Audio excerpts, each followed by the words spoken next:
Sebelum kita praktek, kita harus paham dulu konsepnya ya. Bagaimana komputer di jaringan lokal itu bisa diakses dari jaringan di luar jaringan kita sendiri. Misalnya kita punya komputer 3 buah. Ada server lokal 1, server lokal 2, server lokal 3. Ini dikotakin putus-putus nih.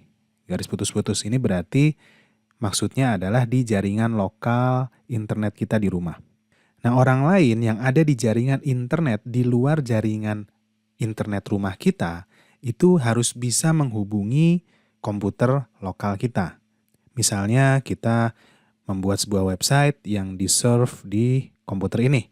Maka mereka harus bisa mengakses websitenya dari internet ke komputer yang ini. Nah, supaya bisa mengakses itu kita harus punya IP public. Ya, kalau nggak ada IP public ini nggak bisa diakses. IP public ini langganan, beli ke ISP-nya, Internet Service Provider, ke penyedia internetnya. Kalau teman-teman pakai IndiHome ya ke IndiHome-nya. Kalau pakai Biznet ya ke Biznet-nya.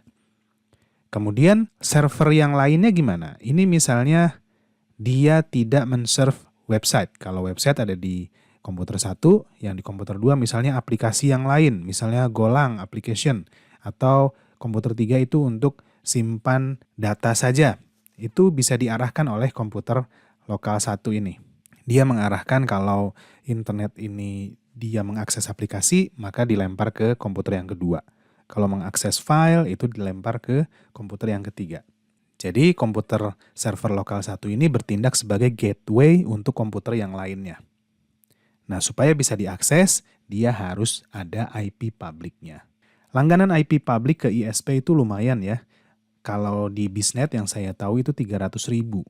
Kita bayar 770.000 untuk paket yang ada IP publiknya. Kalau yang nggak ada IP publiknya itu 350 atau 450 per bulan. Bukan per tahun, bukan sekali bayar ya, per bulan.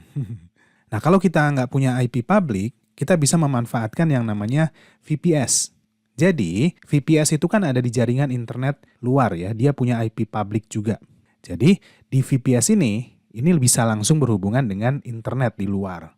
Lalu, permintaan data dari internet ke VPS itu diteruskan ke jaringan lokal kita. Server lokal 1, server lokal 2, dan server lokal 3.